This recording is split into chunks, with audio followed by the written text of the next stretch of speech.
I feel like, me being single, right? We're both single women.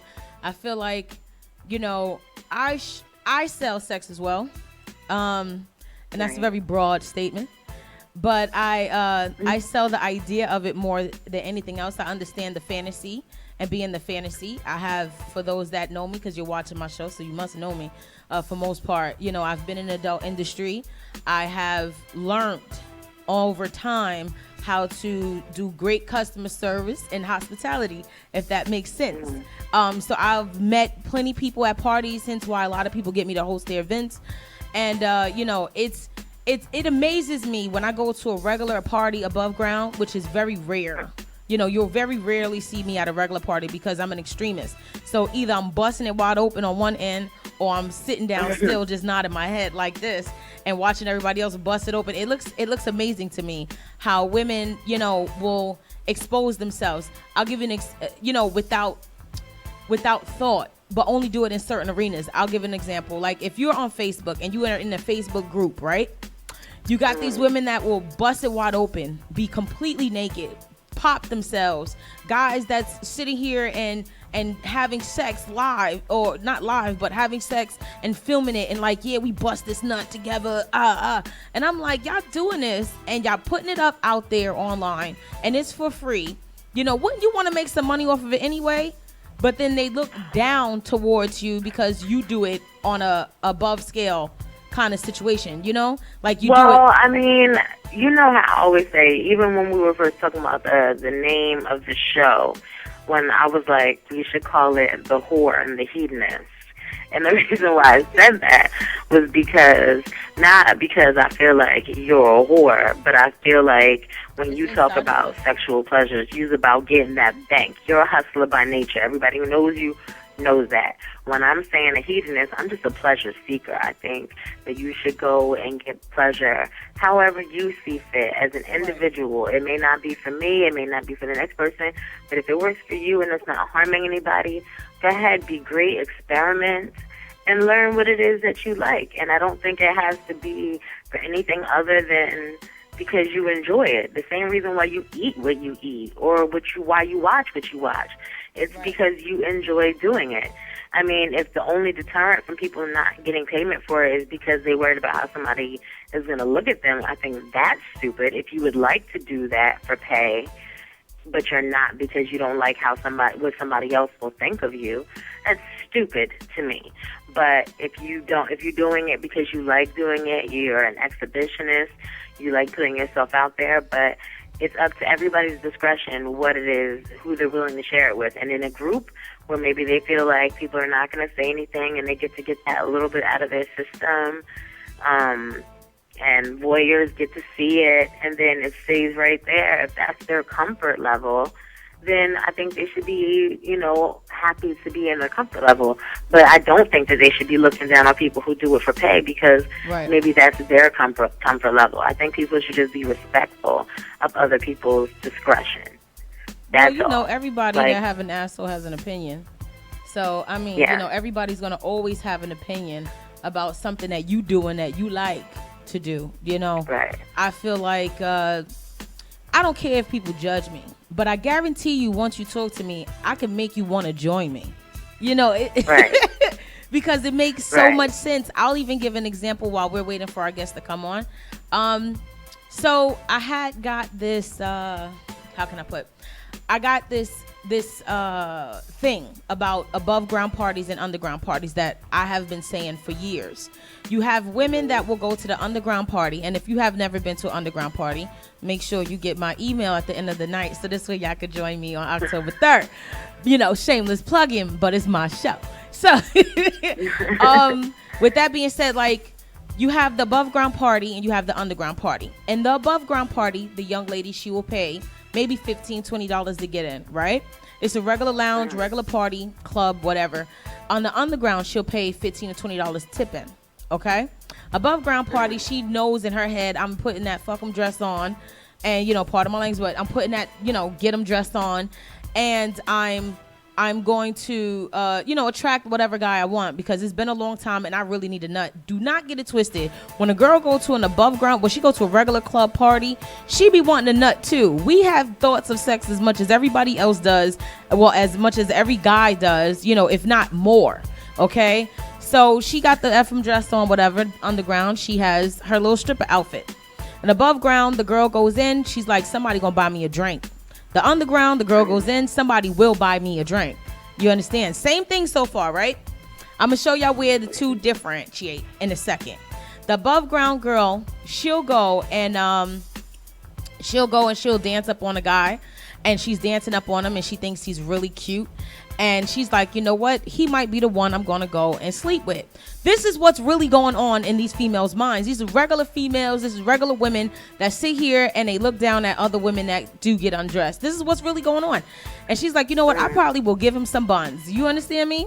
So the underground, she dances up on the guy. She knows she going to give him some buns. He know he going to get some buns. But while they dancing, he's tipping.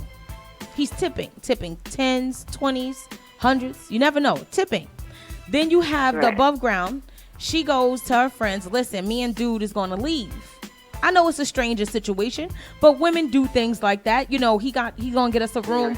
I'm about to go get my rocks off because she's horny and she wants it. Because women, us as women, we don't really care anymore about how other people think on that term. Like, I want to get my nut. I'm going to get my nut too. So the underground woman, she'll go to the guy. Well, we could leave and we could go get a room. But when they go get that room, she knows she getting paid. She leaves all her feelings at that threshold. There's no feelings that walk through that door with that woman. But that woman from the above ground, I know I'm going back and forth, so stay with me. That woman from the above ground, she will go have sex with this man and bring her feelings and bring her emotions with her. Right after she has sex with this man decides to put her in a cab home with a dry coochie and an empty purse. Whereas the underground girl, she'll sleep with the guy. She got some bread in her pocket. Again, I personally do not promote the prostitution part of it, but I'm saying there's no difference. I don't agree. I think that women that go to these above ground parties, they get their rocks off. They are quite capable of leaving their feelings at the threshold. Sometimes they came here to get their rocks off, and then they bounce.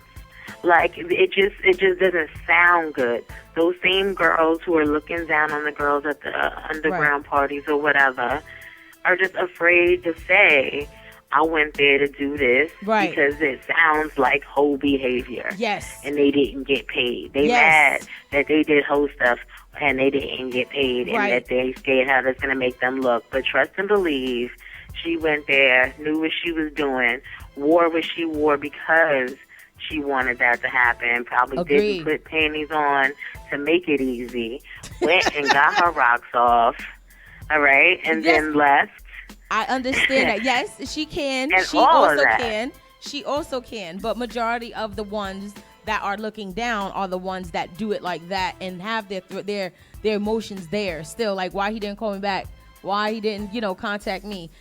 Me and you are, I think that's false, yo. You know why? And I'm going to tell you, because I talk to girls every day. When you do the kind of stuff that we do, and you talk to women all the time, and women come to you, and you go to these events, and you go to hedonist parties and swinger clubs and all this kind of stuff. But they have different mentalities. Very interesting people. Oh, yes. And they lead double lives. And the things that they tell certain people, they only say it because they think that's what they're supposed to say. It's also because they feel that societal ties to be normal or acceptable.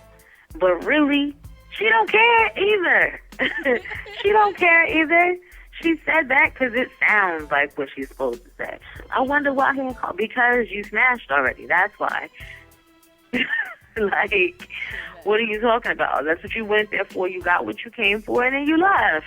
But you do understand those people that are in that type of community, they have a different mind frame on sex anyway. You understand? Like they But they think like live that. double lives, though.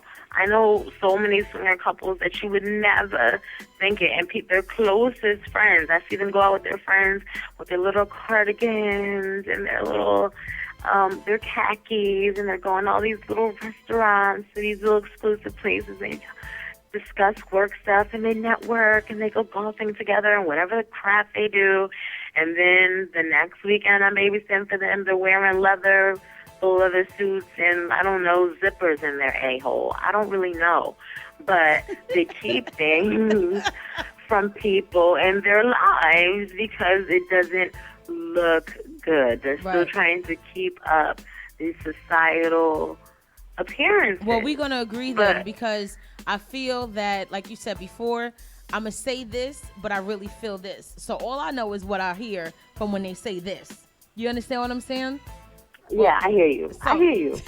But I know people say stuff and then they don't mean it. Like, I've had friends slip up and tell me something. Like, yeah, so-and-so wanted to smash, but, I didn't really feel like it. But I was like, I was feeling weak for a minute, so, I suited the booty up for him, and da-da-da-da. And then, like, 3 days later, be like, oh, I ain't had none in a while. I'd be like, then 3 days is a while now? And then they'd be like, what you mean? I didn't do it. I'm like, you told me that you was feeling weak, and you gave it a... Oh, I forgot. I told you. People lie. They lie. They lie to make themselves look and feel better. So these be people that you know for years, man. Get out of here. I don't believe it. Well, this is what we about to do. We about to go into our first music break. I think I am just about ready, Slims. So, but with that being said, of course, we're going to hit y'all with some OJs for the love of money, because I like this song. And we're going to get everything warmed up. It's super appropriate. We're going to get everything warmed up for our guests. They should be here shortly. And if not, we're going to definitely go into our next segment. Whether or not, who made up the phrase, she must be insecure.